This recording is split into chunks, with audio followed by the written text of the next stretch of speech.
Joe Otto and Max McGuire. And welcome back to another edition of the Conservative Daily Podcast. As always, my name is Max McGuire. And this is Joe Otto.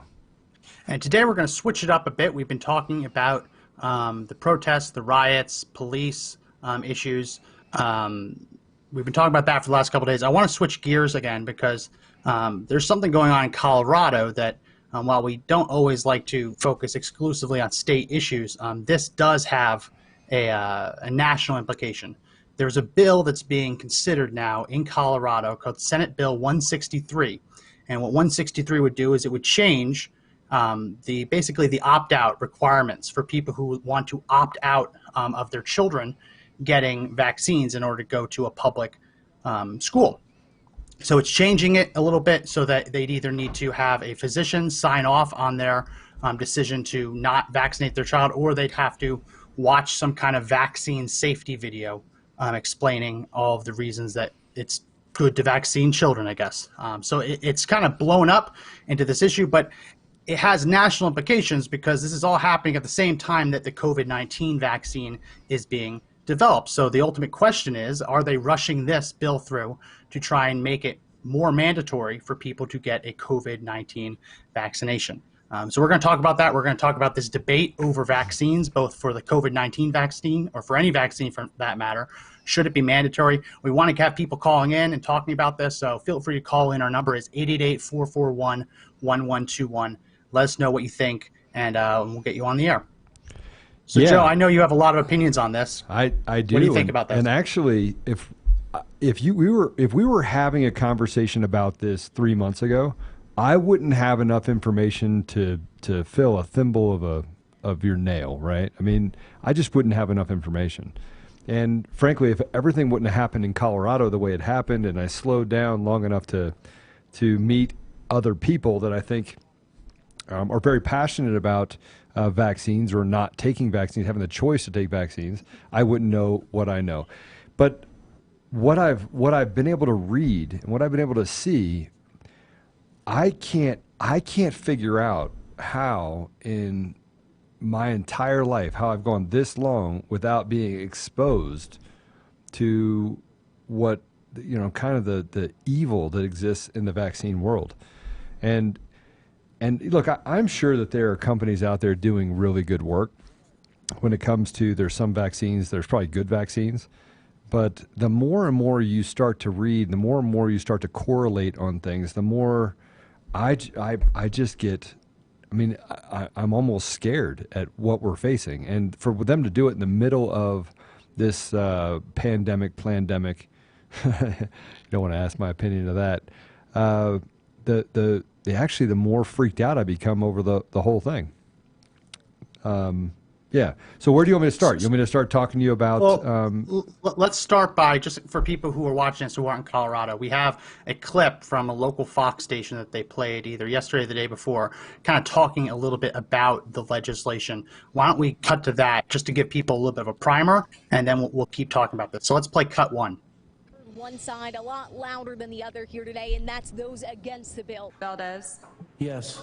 Williams? Hell no. Before this 7-4 vote advancing Senate Bill 163 came hours of testimony. The science and facts on vaccines are quite clear.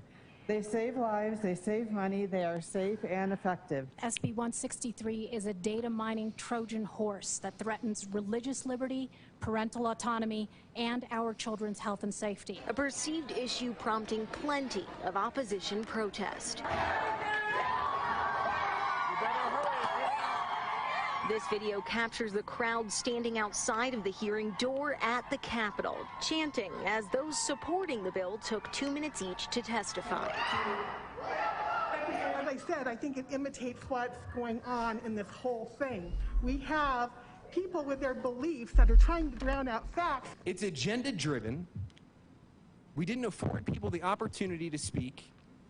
We came in, and there's other protests going on. It was a Sunday afternoon. The bill at hand would force parents who don't want their children vaccinated to have a doctor sign a form or watch a video about the value of vaccines, created by the Colorado Department of Public Health and Environment. Boiling down to two major arguments students even felt strongly enough to testify on, while asking us to conceal their identity. Do not make it easier for my peers to discriminate against me. Do not violate my privacy. My faith in government is rapidly declining.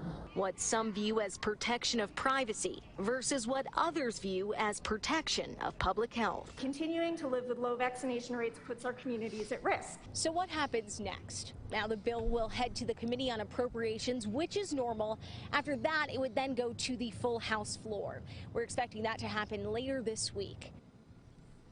So that is a general overview. That was from the Fox affiliate in Denver, and they do a pretty decent job of telling both sides. No. The bill that is being discussed, the actual elements of the bill, is that right now in Colorado, in order to opt out, there are essentially two ways of opting out for religious reasons or for non-religious reasons.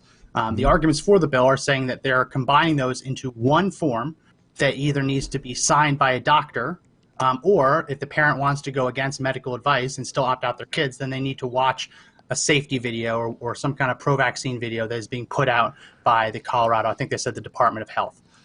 So this bill itself is not a requirement. That it doesn't eliminate any opt-out rights, as far as I know from reading it. That's not true. It just so this eliminates someone's right to opt out? So it actually narrows the ability for parents to make a decision to opt out, right? It narrows it. And by the way, it doesn't just account for kids. I mean, if you read in the bill, it also addresses adults being forced to take vaccines as well, right? And this just is on the heel of what's happening with COVID-19 and the vaccines coming down the pike. I want to point something out really quick. When I went to the protest, first of all, I was there, and again, it's not as if I had a dog in the hunt, so to speak. Like, they're never going to put a vaccine in my veins, right? I'm never going to take a COVID-19 vaccine. I've never taken a flu vaccine. I just don't participate in it, right?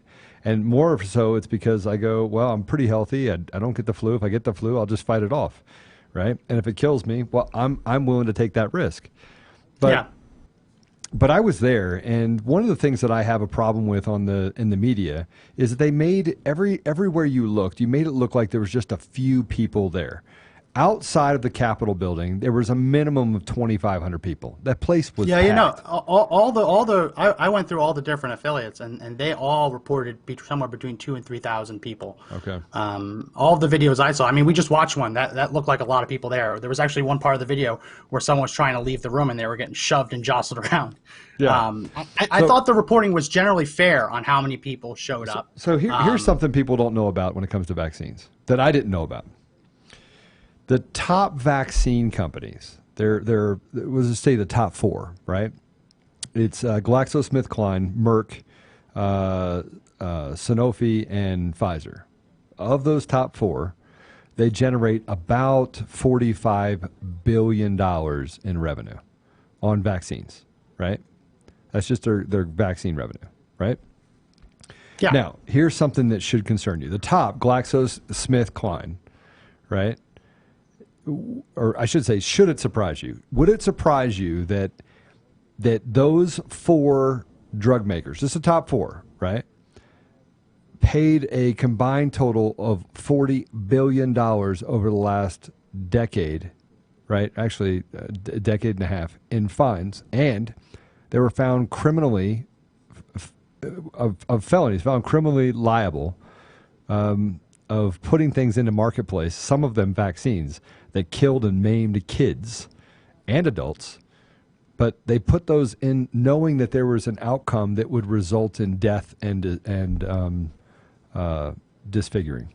Would it surprise you that if we committed those crimes as people, we would be in jail for life?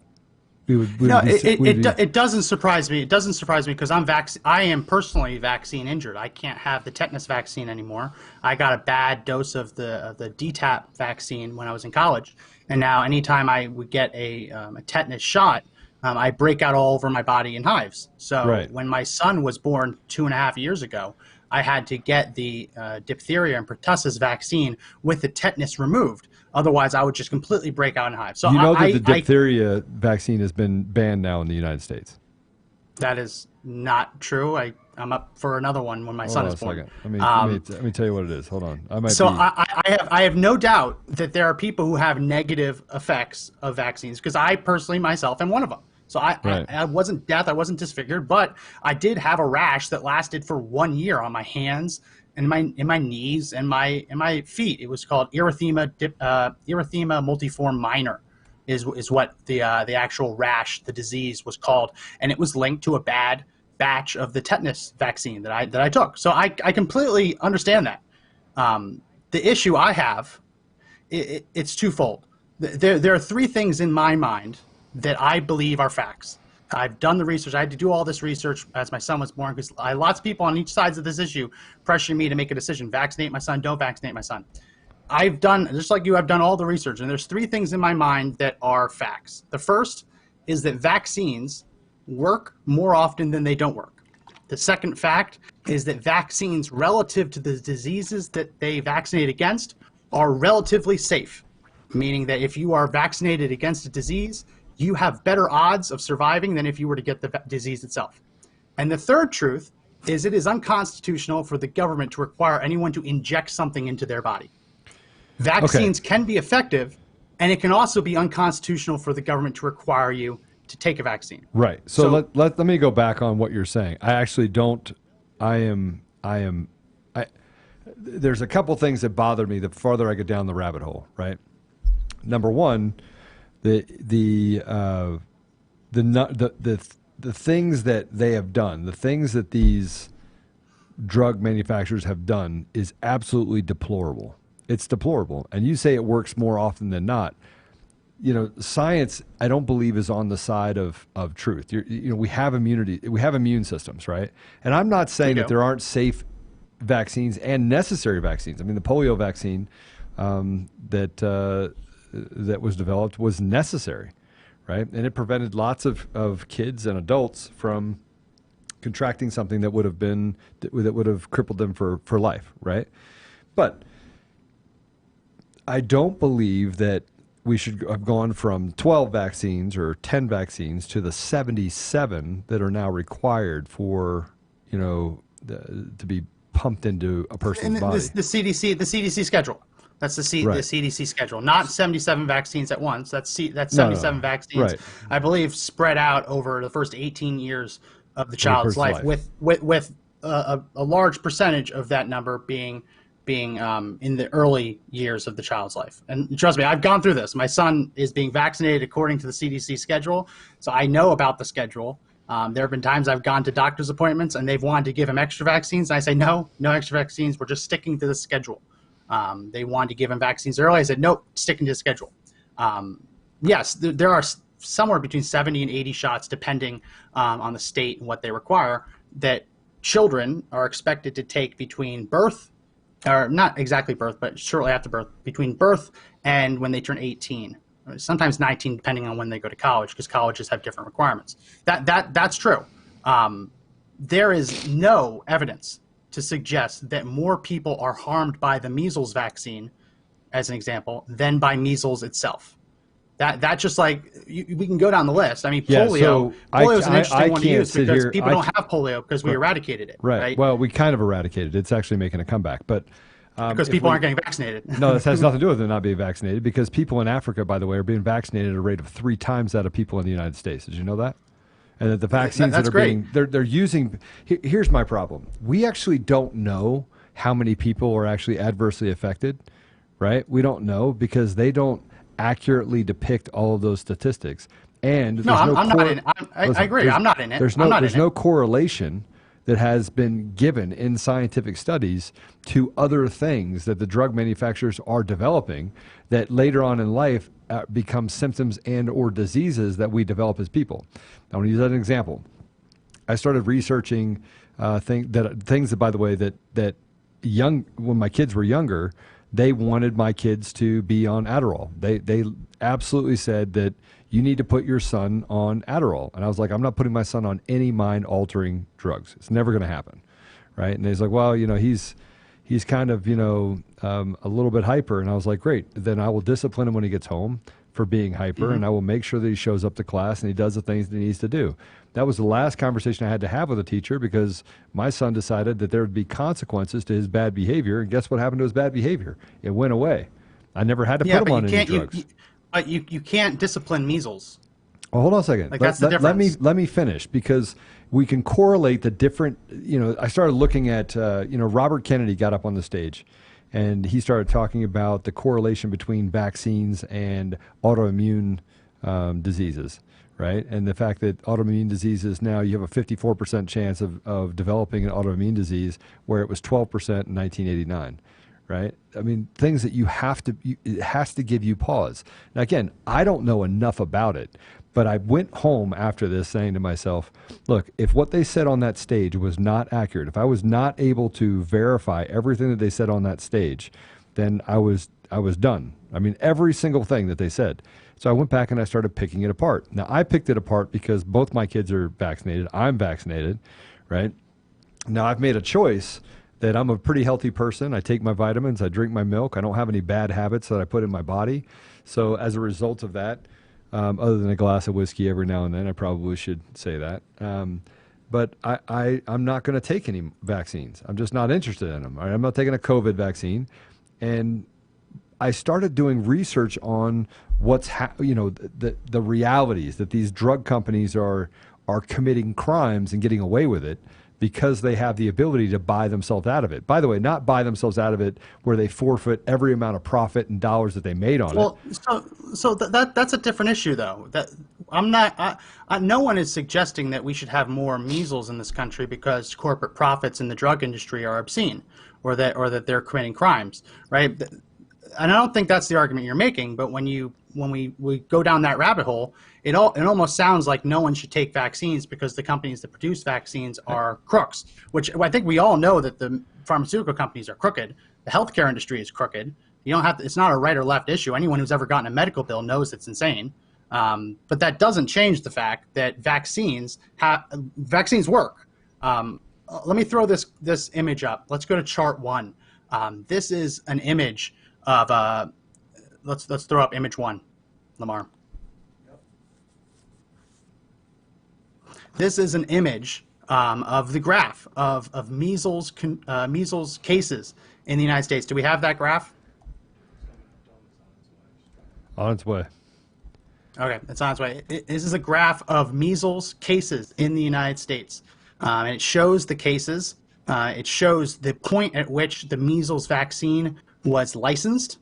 And then it shows a dramatic drop-off in measles cases. That dramatic drop-off is real. In the year 2000, the measles disease was declared eradicated from the United States. What that means is that there was no domestic cases of measles other than the ones that were brought into the country by people who were traveling abroad. So people who traveled abroad got it, maybe their close family got it, but people weren't going to the mall and contracting measles. There were no actual community cases. You're telling me that measles has been eradicated in the United States? I'm going to finish this. Let me finish. Yeah. Let's put up image number 2 now. Do we have image number 2? There we go. This is just the graph from the last 10 years. You can see that last year there were over, I think that's 1,200 cases of measles in the United States. We eradicated this disease. It was eradicated. People have taken the vaccine, and domestic cases of measles were eradicated. When I say eradicated, what that means is there was no community spread of the measles virus in the United States for 12 consecutive months. That's what it takes to declare a disease to be eradicated. But here we can see that we're now seeing a surge in measles cases, with last year being one of the worst years in recent memory. Why is that happening? That's happening because of the dramatic pushback against the measles vaccine. It's almost self-defeating in a way. The measles vaccine literally eliminated measles in the United States. People say, oh, I don't need the vaccine, and it came back. Max, 77 You're pumping 77 different vaccines into a child's body. Have you ever seen someone who has measles? Yeah, I have actually. I spent a lot of time in Africa. You know that it can kill you. Can kill you. And you it's know, not typical and you know to that. you. But you know that the actual results from surviving the measles vaccine can in many ways be worse than death itself. Measles as an illness can cause blindness. It can cause deafness. One of the actual symptoms of contracting measles is that your brain swells. So even if you survive, if they don't get the brain swelling under control, you can survive measles, but you'll go the rest of your life with brain damage. Right? As I mentioned, you can go blind, you can have hearing loss. And another consequence of surviving measles is that you actually are immunosuppressed. So they've done tons of studies. When you survive measles as the illness itself, your immune system is weakened for months, sometimes even years at a time. So if the measles vaccine doesn't kill... We're not going to agree that we're not going to concentrate on just we're not going to concentrate on a measles vaccine only. Let me finish my sentence. And the other 76 is out there. I let you finish your sentence. You're going to let me finish my sentence. So even if you survive measles, you survive the brain swelling, you're able to live with the blindness, you're able to live with the deafness. For years after surviving measles, your body becomes immunocompromised because your immune system is that weakened from fighting off the disease. So other things can kill you. It is well documented that people who survive measles, a large percent of them ended up dying from other preventable infections and diseases and viruses because their immune system is so compromised. Now, when I say that vaccines are relatively safe, the measles vaccine itself is far safer than measles itself. We can see from the graph that the measles vaccine helped eradicate measles in the United States. And it was only after the pushback against vaccines started that measles started re-emerging. This is a serious disease. People die, people have their lives ruined from this disease. And it's well documented that the vaccine helped eradicate it. So we can talk about the 77 over the course of someone's first 18 years of life. Personally, I think that might be a little much, but I'm not a doctor. I'm not going to go against the medical community and substitute my own judgment for my son's pediatrician. But we can't just say that vaccines are dangerous, vaccines are deadly. One of the women in that video said that vaccines cause sudden infant death syndrome. Yeah. Not true. There's no literature for that. So there is vaccines do not cause autism. There's actually literature for that too. There's literature for both. Sudden infant death syndrome is the idea that babies die and we have no idea why. If a baby dies from an adverse reaction to a vaccine, it's not SIDS. They've died because of complications from the vaccine, right? It's a conflation. SIDS, we don't really understand why. It's kind of just like babies die and it's horrible. We don't know why. Again, I had a bad reaction to a vaccine. I agree. I accept that people have bad reactions to vaccines. Right. So what is an acceptable bad reaction? How do we go from 1 in 2,500 for autism to 1 in 35? How does that happen? So the way that happens is the way that it's diagnosed. You talked about your son being prescribed Adderall, or being recommended Adderall. Being recommended Adderall. Had he gone to the doctor 30 years ago, that wouldn't have even been on the agenda. It wasn't diagnosed. They wouldn't look at a perfectly healthy boy and say, oh, he has something wrong with him. Right, you look at the DSM-5, which is the book that psychiatrists and doctors use to diagnose medical conditions. It's grown tremendously over just the last couple of decades, right? So the reason that autism has increased as a diagnosis is because more people are being diagnosed. Because, like, I'm sure you remember growing up that there were kids in your town that just you knew that there was just something off with them. Right? In many cases, they would end up being institutionalized, right? Today, the prescription for diagnosing people with autism, they're diagnosing more and more people, right? So it's not that more people are being diagnosed as autistic. It's more people who are autistic or on the spectrum, right? That's what they call it now. You're on the spectrum, the autism spectrum, right? It's not just, they're not just diagnosing the worst of the worst cases. They're diagnosing Max, more and more people. The more I read, the more what you're saying is not true. I mean, it's just not true. You just said that there's no study out there that links SIDS to vaccines, yet there are hundreds of studies that link SIDS to vaccines. Hundreds. Well, no, what I told you is that SIDS as an outcome is sudden infant death syndrome. It's the idea that an infant died and we have no idea why. It just kind of happens, right? Where you can't have SIDS and then say you know what caused it. That's not SIDS. That's an adverse reaction to a vaccine, right? If you want to say that vaccines have caused some newborns to die, that's true. That's true. But to say that it's linked to autism, to say it's linked to SIDS, the evidence isn't there. It just isn't there. Let me. You can't pick and choose when you decide to actually trust people to have a conscience. Okay, so let me get back to what I was saying before. I don't know what that means. That means that we have drug manufacturers that are creating vaccines that actually create large amounts of profit for them. And over the last few decades, and look, my kids are vaccinated. I'm vaccinated. I'm vaccinated, right? Here's my problem. Do you know who becomes the guinea pigs of vaccines? People who take it? Poor people. Or the rhesus Poor monkeys people. who are actually the guinea pigs? Poor people. Poor people become the guinea pigs for vaccines. They do, because the poor populations end up having to get all the vaccines. There's no education, there's no choice. You get 100% of them. They stick them with every vaccine they can. Every one of them. I wouldn't be surprised if, hey, I want you to take these vaccines, that they're telling these parents in these poor, disadvantaged, mostly minority communities that, hey, we're going to give you these vaccines. So, but that's not even the thing that bothers me right now. I mean, let's set that aside for a minute.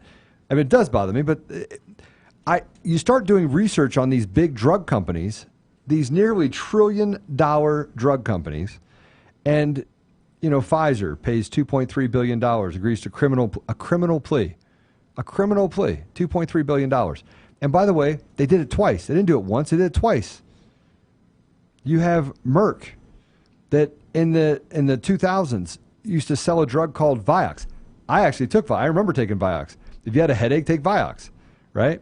But it was giving people a heart attack. It actually created and gave people a heart attack. They went back and found out they knew it was going to give people a heart attack, but they put something on the hold on, time out. Let me finish.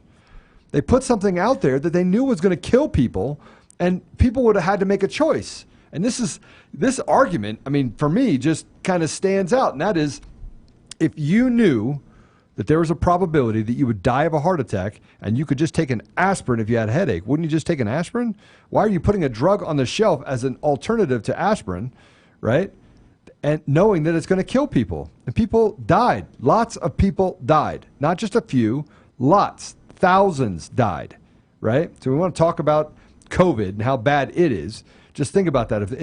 If the Democrats really cared about, if they really cared about the people, they would stop propping up pharmaceutical companies. My issue is there's probably some vaccines that are safe, right? There probably are. But when you go down the line, GlaxoSmith, $3 billion to resolve a fraud charge in 2012, 2016. $2.9 billion. These are two separate arguments, though. No, it's not an argument. These are the people that are actually pumping our kids full of vaccines.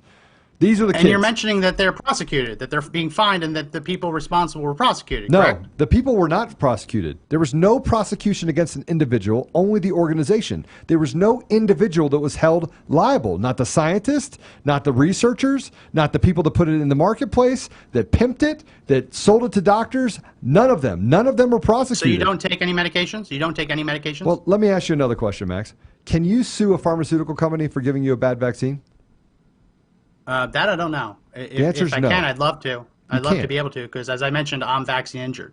So if I can, I'd love to. You cannot. I imagine they probably have some immunity, unless you were able to prove like deliberate. No. Unless you were able to prove gross negligence, I'm pretty sure you can. If you can prove gross negligence, you can. there's very little. Actual protections against suing someone for gross negligence. So I would be very surprised to know that you can't.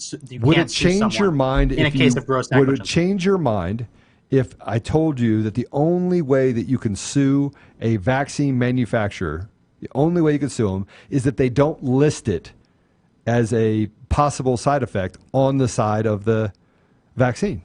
If you take a vaccine and you spontaneously burst into flames, and the vaccine company, the pharmaceutical company, didn't list spontaneous combustion as a possible side effect, then that's why they list side effects. When you go to the doctor, that's why they list side effects. When you go to the doctor and they fill out all the things on the thing, do they tell you everything that can possibly affect you on the vaccine you give to your child? Oh, no. Anyone who's watched the commercials know that as soon as they get the part about the side effects, the other voice actor comes in and he starts reading it as fast as humanly possible, right? And it's impossible to actually hear it. No, that's absolutely true. But I don't understand. Do you take any medications? I do. I do take medications. So how do you take medications if the companies that create your medications have been known to deliberately kill people, right? So let me tell you this. You're taking other medications. Yeah. So let me tell you this. Ready? This will get you. I take medication, but they give me medications all the time, right? They say, "Oh, Joe," I'm like, "Look, I have a knee issue," and they're like, "Okay, we're going to give you Tramadol," and I was like, "No, thanks. I'll take an aspirin." They constantly are trying to push stuff on me. I don't take anything other than a normal aspirin or ibuprofen. Those are the only things I let enter my body as far as a drug. Now, if I get sick, I will take an antibiotic, right? I just take an antibiotic. But I do not subscribe to that I'm going to fix a problem in my body by some sort of altering of my body with some sort of drug that a manufacturer. I just don't. I've never been that way, though. I've never taken Oxycontin. I've never taken Vicodin. I've had multiple surgeries, and I just refuse to. And the reason why I refuse to is because I just don't trust it. Maybe it's just my gut that tells me not to trust it. I just don't trust it. Turns out it's a really good thing that Oxycontin. But you also said you took aspirin, and I don't hear you going off about how Bayer is a harmful pharmaceutical company. Because hold on, aspirin's been around for hundreds of years. It's been around hundreds of years. So have the basic premise of vaccines, right? Yeah. There were live culture vaccines being done over 100 years ago, right? The idea of exposing someone to a weakened form of an illness in the attempt to give them some kind of resistance to it, that's very, very old, right? What's new is having these simulated vaccines where instead of giving people live forms of the virus, we have other scientific ways of developing the vaccine, right? The old vaccines used to be actually pumping people with the virus itself, just a weakened form to give your body the chance to have an immunoresponse and to build up the antibodies. So vaccines themselves are hundreds of years old as well, right? So if you were completely like paleo, like I'm not putting any drugs in my body, fine. But you can't say that the pharmaceutical companies are evil, which I probably agree with you in many cases, and then say you shouldn't take these drugs, but the other drugs that those pharmaceutical companies produce, those are okay, right? Either every drug is okay or none of the drugs are okay. No, that's not true. That's not true. That's not true. That just by itself is a straw man's argument. That's an argument where you're just muling stuff along and saying it's okay, right?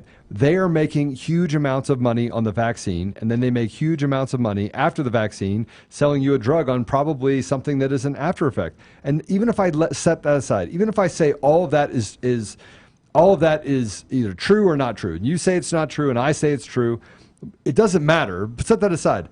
It does come down to choice. And if the only people that are actually at risk are the people that don't get vaccinated, then why are we creating legislation? Where's the public interest? I don't need a daddy. Parents don't need a daddy. They can make a decision on what vaccine's safe and what vaccine's not safe. And when kids get older, if they decide they want to vaccinate, they still can. They still can. The public interest comes from the fact that a kid fighting off leukemia with a weakened immune system should be allowed to go to school without being at risk of getting measles or mumps or rubella or whooping cough. I met a father any diseases who lost his diseases son. Okay. I met a father that lost his son.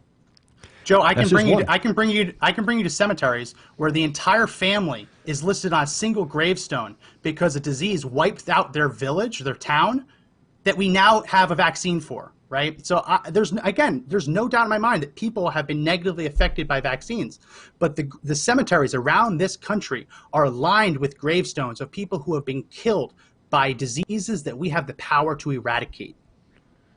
Like, my ancestors would beat me over the head if they thought that I was going to not vaccinate myself or my children for a disease that they ran and hid from at the news of it, right? We have the ability to eradicate these diseases. When I say that it's relatively safe, the relativity is in relation to the disease itself. There is not a single disease, with the exception of the HPV virus, because I don't think enough research has been done on that. But when it comes to like measles, mumps, you mean the rubella, HPV virus, diphtheria, pertussis. When it comes to all these other things, it is well documented that the vaccine itself is nowhere near as dangerous as the disease itself that it's vaccinated against. And that's what I mean when I say that they are relatively safe. Relative to the disease itself, absolutely.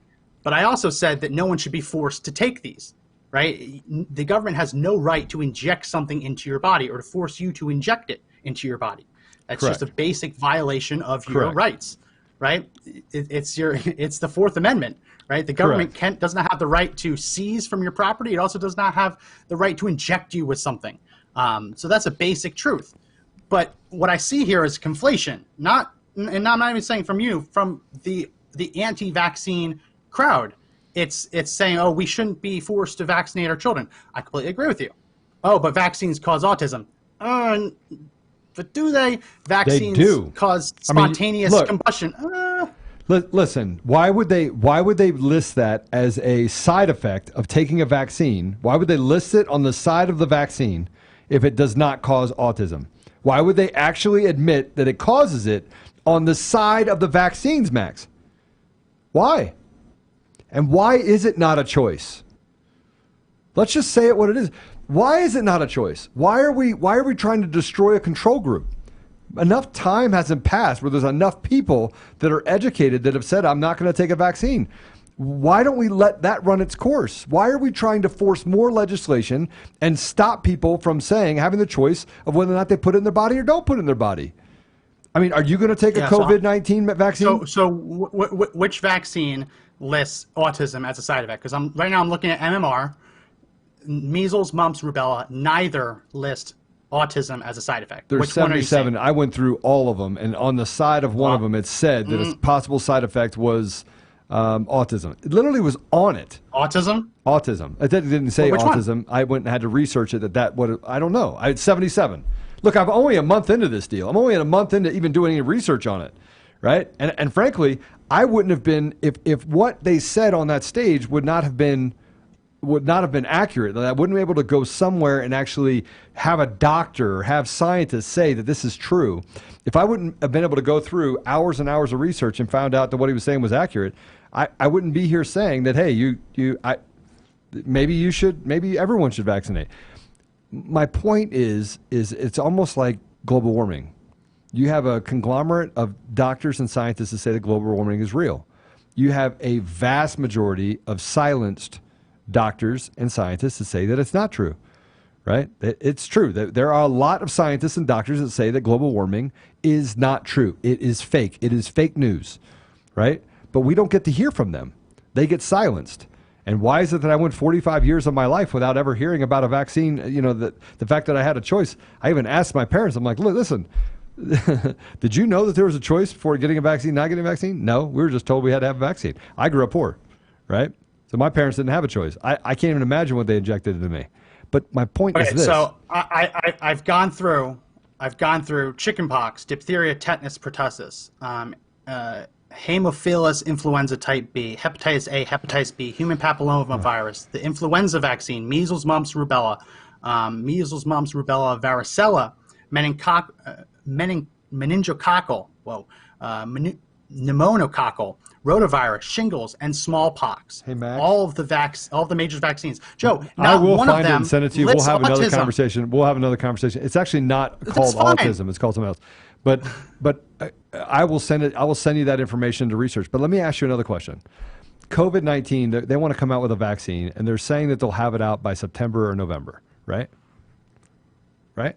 Yeah. Are you going to inject that in your body? They're Russian. I probably won't. I'll Why? make sure that it's available for people who have immunodeficiencies. I wouldn't want to inject it into myself. I'd want to make sure that everyone who's in a nursing home or has other immunodeficiencies has the ability to. This is going to be really good. But I would probably go in the second round. Yeah. You would go in the second round. You're going to inject yourself Joe, with a vaccine they've built in 9 months. My wife is giving birth in October, towards the end of October. I am getting vaccinated for a whole host of diseases that I'm up for, probably in August or September. The reason being that we cannot rely on herd immunity anymore because we have, for one thing, a porous southern border, and for another, we have refugee resettlement and people still coming into the country, even with Trump's order, right? The reason that we eradicated measles, we eradicated it. The reason that measles came back is because people who weren't vaccinated brought it into the country. And then the people who didn't get vaccines for their children or didn't vaccinate themselves, they caught it, right? That's how diseases that we've eradicated start coming back, right? It's the basics of science. I hate the idea. I think it's very, very strange that the same politicians and believe it or not, anti-vaccine movement is largely a liberal movement. You look at places like Boulder, Colorado, Seattle, Portland, Oregon. Those are some of the biggest hotspots for vaccine opt-outs. It's largely a liberal phenomenon, though conservatives have other reasons for it. They don't want to be required to vaccinate their children. I understand that.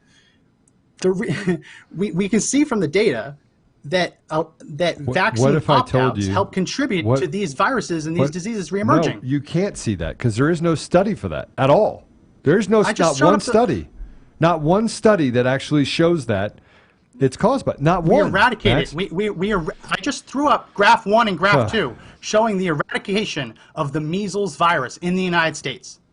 And I threw up graph 2 showing an increase in measles cases correlated directly. It's correlated directly to vaccine opt-outs. That is a relatively new phenomenon. Max, you did not have vaccine opt-out movements in 2000 when the disease was eradicated. How long has Ebola been around? And they have actually trial vaccines for it. How long has it been around? Probably a long time. Was it eradicated? No, but they actually are testing vaccines. They actually were making a lot of progress on that when Ebola was in the news. And then what was that, 2014, 2015? Ebola is still in the news. Ebola still affects people today. Oh, it is. Yeah. Yeah. It is. They have trials for vaccines. Not every vaccine proves to be effective. Not every trial vaccine, every developed vaccine proves to be effective, right? That's saying that they're having a hard time coming up with a vaccine for the Ebola virus means nothing when we're talking about tetanus, when we're talking about measles, mumps, diphtheria, pertussis, right? Hepatitis A, hepatitis B, chickenpox, right? We're talking about things that they've actually developed vaccines for. So two things can be true. It can be hard and difficult to vaccinate for something like Ebola, and it can be easy to vaccinate for things that are added to the schedule, right? These are two different arguments. Okay, so I keep trying to bring you to a place where we can have a conversation about the people that are adversely affected and choice, right? Go back to that. And by the way, you're wrong in Colorado because the Democrats are actually pushing this vaccine bill, right? And the Republicans are the ones fighting against it. And if you were to Republicans are fighting against it. Republicans are fighting against it on the basis of liberty. Exactly, but when we were staying with those 2,500 people, it doesn't discriminate, right? A bad vaccine does not discriminate whether you're a Democrat, Republican, liberal, conservative, black, white. A bad vaccine can kill you regardless of skin color, regardless of race, regardless of political affiliation. It has no boundaries. And when I stood out there with those 2,500 to 3,000 people, when I stood out there with them, I started just talking to people, and I'm like, so are you a Democrat or Republican? I'm a Republican. So I was like, I'm a Democrat. I'm a Republican. I just started asking questions. The reason that Boulder leads the country, not leads the country, but it's up there in opt-out rates, is that because there's some closet conservatives in Boulder? Or Boulder is one of the most liberal cities in the country. No, same with Portland, Oregon, same with Seattle, Washington. My thing is the liberal agenda, which is not that far off from conservatives, right? If you want to look at it, the agenda of the two is pretty close. It was separated more by smaller social issues, right? But my problem with liberals collectively is that they typically don't have a brain when it comes to thinking for themselves. And so people in Boulder now are like, oh yeah, I think this vaccine thing's a good idea. We were just talking about the fact that it wasn't a good idea, right? And now you have liberals that have been hijacked. Their entire mentality has been hijacked by this loony left, right? Far loony left, which doesn't represent anything about a traditional liberal, right? And now we're having conversations where the liberals are pushing it. And then you do research, which I haven't done fully yet, so I don't want to say that this is absolutely true. And these politicians in Colorado are getting large donations to their campaigns from pharmaceutical companies who are coming in, making Colorado making Colorado the stomping ground or the starting ground for something they want to push across the entire country, which takes away our liberties. Look, we should all stand against this bill. We should all stand against this bill. Even if you are against the fact that people can have vaccines or not have vaccines, Max, you should oppose any legislation, right, that takes away mama's right and daddy's right to take care for making a decision for their children. I do.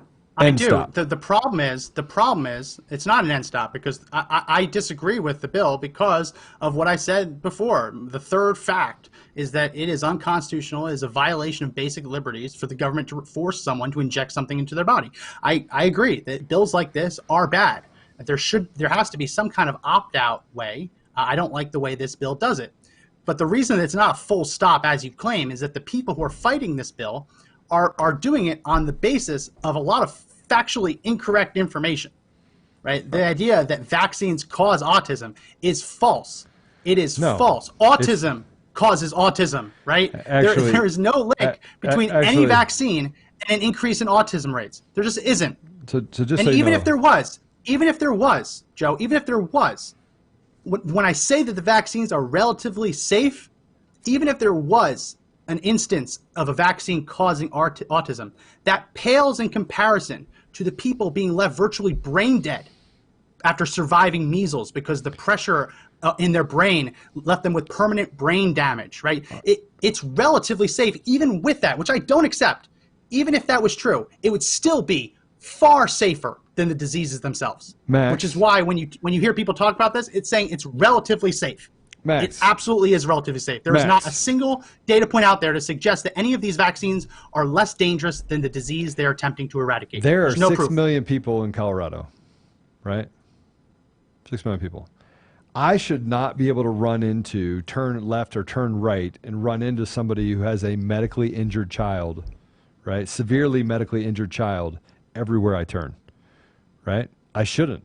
This should not be something that if it's safer, then I should not run into someone. And by the way, they don't keep statistics on medically injured children because of vaccines, because they deny that it was caused by the vaccine. So we don't have. And Joe, before today, you didn't know I was vaccine injured. You didn't know that. I am. So how many of you are there? How many of you are there?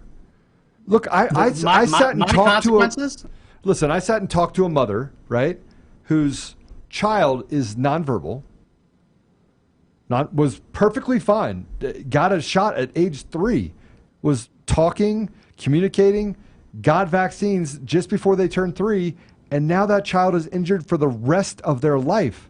Nonverbal, can't speak. That child is now 13, 14 years old. I'm probably getting a little bit wrong, right? You cannot say that science supports the facts of taking vaccines and then not actually record those kids that were actually affected by vaccines. People are injured should absolutely be recorded. If anyone wants to add my name to the list, feel free to do it. What I don't accept is this causation, or this attempt to prove causation or correlation. The fact remains that children are diagnosed with autism. It tends to be right around the time that they get this next round of vaccinations. It's just when the signs eventually show to lead to a diagnosis. I know someone who gave their son a vaccine, and their son ended up being diagnosed as autistic, and they were convinced that the vaccine did it. So when they had their second child, they didn't vaccinate their second child. And you know what happened? Their second child was diagnosed with autism and diagnosed on the spectrum as well. So I don't want to talk in anecdotes, right? There's always anecdotes, and anecdotes should be recorded. They should be added to the data, right? But it is undeniable that the diseases being targeted by vaccines have been eradicated or nearly eradicated, and that the consequences of contracting a disease, if not death, the consequences that come from surviving these diseases are far worse, far, far worse than any of the potential side effects of getting the vaccine themselves. It's just a fact. Like I cannot, you cannot walk through a cemetery in this country without seeing the actual effects of disease outbreaks in this country. Entire families wiped out.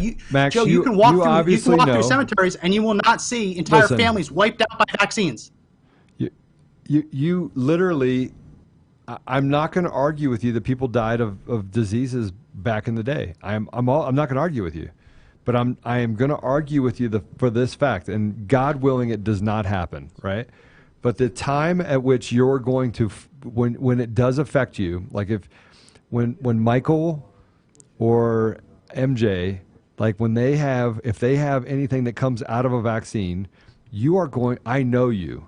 There is no one that will research more. There is no one that will be more angry. I've already done the research. Yeah, but if something does happen, right, and you have to deal with this with your own children, God forbid it ever happen, that is when the debate will rage in your mind in a way that, yeah, it will. I promise you it will. It won't.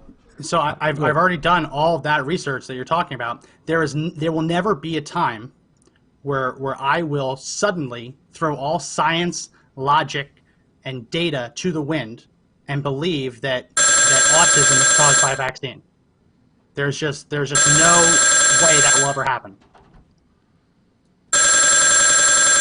What is that? That is a phone ringing. If he's trying to pull it into the other side, we have a caller. Let's see if we can bring the caller in. Are you there? We're trying to get a caller here.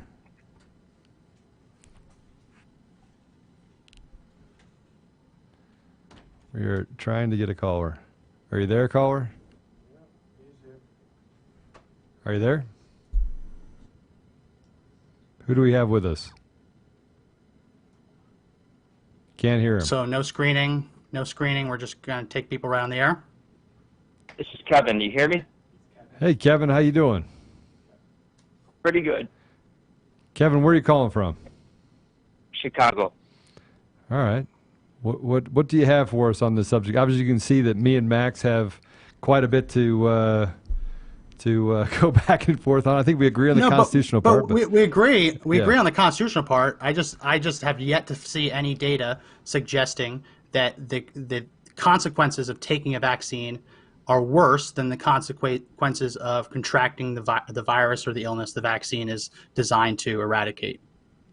Kevin, what's your thoughts on that? Well, I did want to talk about what Alan Dershowitz said last week regarding he can have the police come to your house, drag you out, take you to the facility, and plunge a needle into your arm. When you hear things like that, it makes me really anti-vax. Like, I'm not some crazy anti-vaxxer, but the way people respond to it, and there's vaccine, that's no big deal. There's vaccines. There's always been vaccines. The way people respond to these anti-vaxxers makes me question, makes me suspicious, because they're so dismissive of any concerns they have. They're so arrogant, elitist, snobbery, and that's what raises my eyebrows, considering when it comes to vaccines. But when it comes to people like Alan Dershowitz, we have to stop putting people like that on a pedestal. I don't care where he comes from, what law degree, him, the Ben Shapiro's of the world. These are not good people. I don't care where they come. People try to trot them out every time there's some important take. Oh, well, let's see what Alan Dershowitz has to say. That dude is a demon. This is true, actually. This is true. That dude is a demon. This is the guy who defended Jeffrey Epstein, and I know lawyers now they're supposed to defend these people, but the way he got him off, the way he argued in court, very, very evil. And he was on the plane. He went to Epstein Island. So people like Alan Dershowitz, that is the problem. He is the problem with our country. These lawyers, people like that is the reason why people have a problem with lawyers. People like Alan Dershowitz, people like Ben Shapiro. These are very bad people.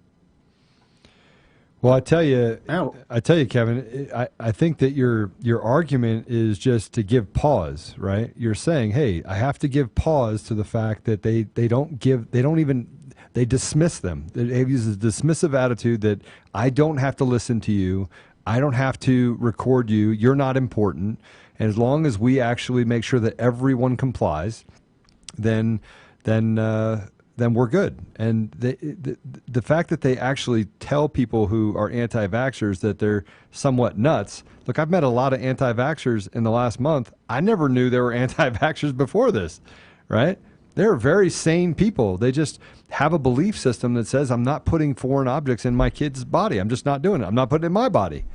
Right? And I just find it very difficult that we don't give them a voice, that they don't have an opportunity, that they are shut out, that technology is weaponized against them, that our government is weaponized against them, and that companies that are represented in this fight are criminals. They're felons. And again, I didn't know anything about this before a month ago. I didn't know. And I guess Kevin, I think that your argument even trumps my argument, and that is, ask yourself the question, why? Right? Why? The arrogance. It's the same arrogance, coastal elitism. It's just the arrogance of we know better. Oh, you're just some stupid blue-collar guy. Let us lawyers handle it. We know what's best for you. It's that attitude, and it goes across all subjects, all issues. Yeah. It's just holier than thou. We know better. What are you doing? You're trying to get put the public at risk. Trying to put the public at risk. You're only looking out for yourself and this and that. It's these type of arguments, these types of attitudes that really raise concern. So I'm glad there's people out there that are questioning it, not just going along with whatever they say. Even if they might be wrong on some of the issues, they may be off track. At least they're questioning it. At least they're not just going along, complying with every little thing these demons like Alan Dershowitz says. But I'll leave you guys to it. Thanks for my call. All right, thanks, Kevin. Thanks for calling in. Thanks for your call. Yeah. No, I mean that I remember hearing that, the idea that they could drag you out of their home and forcefully vaccinate you. That's appalling, right? But that's what it's getting to, Max. That whatsoever. And, you don't wear a mask, you get arrested, right? Yeah. And now the WHO is coming out today and saying that asymptomatic carriers don't spread the virus as much as they previously thought. So the idea you're wearing a mask. we can all be healthy. It's insane. I have no problem with someone out there questioning. Question all you want. I questioned. I did the research. I've come down on the side of the science, the side of the data. Anyone's free to disagree. You're free to disagree. You're free to protest. I take issue with the idea that the mainstream media isn't giving these people enough time. When Jenny McCarthy is a guest host on The Masked Singer, right? And we just showed a video from the nightly news of the protest. I take issue with the idea that people who question vaccines aren't given enough media time. I take question with that. Do you know why they actually started covering it? Do you know why they started covering it? Do you know why? I'm going to tell you why. More people are believing it. No, because people. I take issue with it. I have no problem with someone protesting. The challenge becomes. But there's more access to information. Sorry, I cut you off. Go ahead. Yeah, there is more access to information. I have a really hard time, and not with people protesting. I have every right to do it, right? I have a really hard time explaining to someone whose child contracts a disease because they're immunocompromised, and they got that disease by someone who had the ability and they were healthy enough to get a vaccine but chose not to. I have a really hard time explaining that. And that's just personally, and that's the reason I vaccinated myself. That's the reason I went back to get boosters when my first son was born, because the thought of me bringing back whooping cough, right? It brought me to tears. The idea that I could be out in a mall or a shopping center and I could unknowingly bring back a disease that could kill him terrified me. And that terrifies me far more than the idea that one of my sons might turn out to be on the spectrum. The idea that they might die from a disease I could have vaccinated against and protected them, but didn't. So everyone's free to do and protest and say what they want. I have a hard time because these are diseases and these are illnesses that we eradicated. As I showed with measles, we eradicated it. And the measles resurgence has been linked to two things: people coming into the country who brought measles with them, and people in the country choosing not to vaccinate themselves or their children who then contract the virus. It's heartbreaking because there are people whose lives have been negatively affected by it. And so do what you do your own research, make your own decisions, protest, all for it. Government should not be able to force anyone to take a vaccine. But do think long and hard. Do a deep dive, because, as I said, I'm vaccine injured. I accept the idea of people who are injured by vaccines. I have just yet to see any data set that suggests that the people who are injured by vaccines outnumber the people killed by the viruses those vaccines are designed to prevent, or that the conditions they have are worse than the conditions you would expect from surviving that illness. And that's my issue. That's your issue, and that we will. I will say this: you are younger than me by at least a decade, maybe more, a decade and a half. And so I have a lot more experience in some areas that I think that just give me pause, right? I've seen more government corruption in my time. And so I'm just going to say, even if you choose to get a vaccine, that's your choice. That's your choice.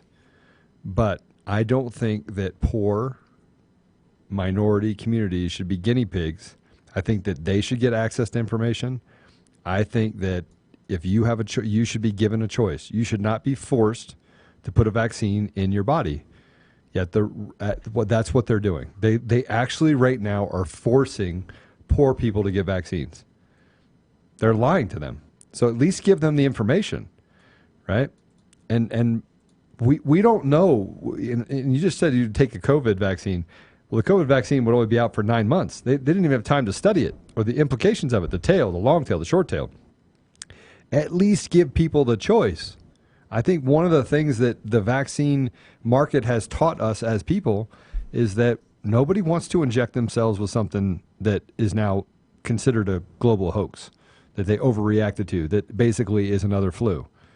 They didn't want to do it. And so we're sitting here having a conversation about it, yes, no, yes, no, yes, no, maybe yes, no, good, bad, right, wrong, right? Give people the choice. And this bill in Colorado takes away that choice. It makes it more difficult for that choice to happen, and it forces poor or uneducated individuals from being able to make that choice. And by the way, if it affects their children, who's going to take care of that child when they die? And I talked to parents yesterday that said the same thing. Who's going to take care of my child? My child is going to need care for the rest of his life or her life. So I think everyone can make their own choice. But the people that are affected by not taking the vaccine are the people not taking the vaccine. But by forcing them to take a vaccine, you destroy the control group, which was the best argument that I heard yesterday. You destroy the control group. Yeah, I mean, fine. I mean, the control group, that graph I put up of the 1,200 people who got measles last year, that's the control group. No, it's not. That's the control group. No, it's not. No, it's Yeah. not. There's a bigger story to it. I mean, you just got to look at the multi-dynamics of it. The MMR vaccine is not 100%. No vaccine is. But you can't tell me that the 1,200 and some odd people who got measles last year, that the majority of them were vaccinated. What if I told you that 10,000? That's the control group. What if I told you that 10,000 kids died of vaccines last year? Would you believe it? That's no, I wouldn't believe that. I don't know. I couldn't tell you what it is. I haven't done the research to tell you. I wouldn't believe that. But I think it's fascinating. Considering that we went through and there were only 10 unarmed black men who got killed last year, I would not believe that vaccines killed 10,000 children last year. I wouldn't believe that. Okay. Well, I think that where we will, and what's really great about this debate is that where we dissect on differences of opinion, we can come back to the idea that it should be a choice, that there should never be a bill that's created that makes it more difficult for a mom and dad to care for their child and make choices for their children. And by the way, there should be no re-education that happens.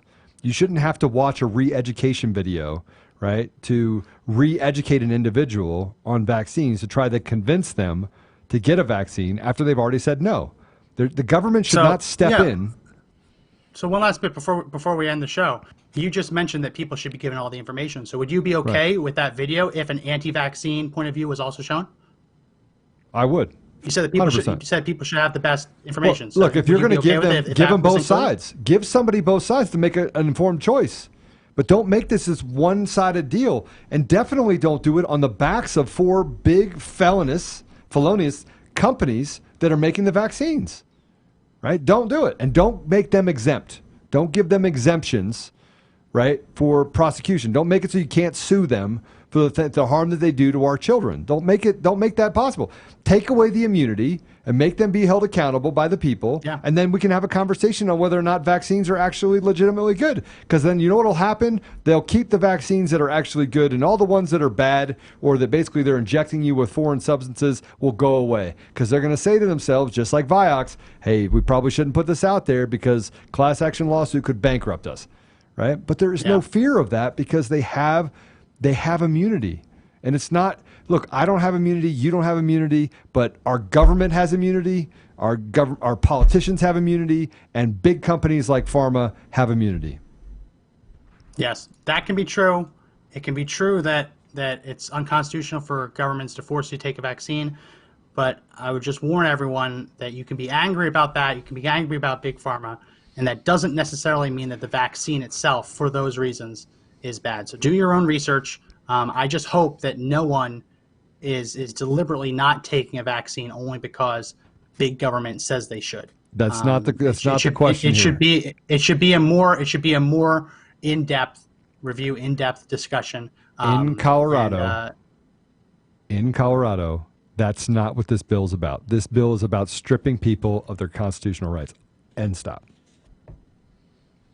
And it is also true that Colorado has some of the worst outbreaks of the diseases that many of these vaccines are designed to prevent. So do the research, make the decision for yourself. But as I said, I would be horrified to learn that I brought a disease back to my newborn in October that would have been prevented had I been vaccinated. Well, that's going to be it for this edition of the Conservative Daily Podcast. Remember that you can download the podcast on the Google Play Store as well as Apple Podcasts. You can also find us on the Podbean app as well as conservative-daily.com/podcast. Do subscribe, do download, do comment, do call. We do read the comments. We do take callers. It's really important as we try and build out the show. So again, my name is Max McGuire. And this is Joe Otto. And remember that the fight to take back our country isn't over, but the only way we win is if we all do it together.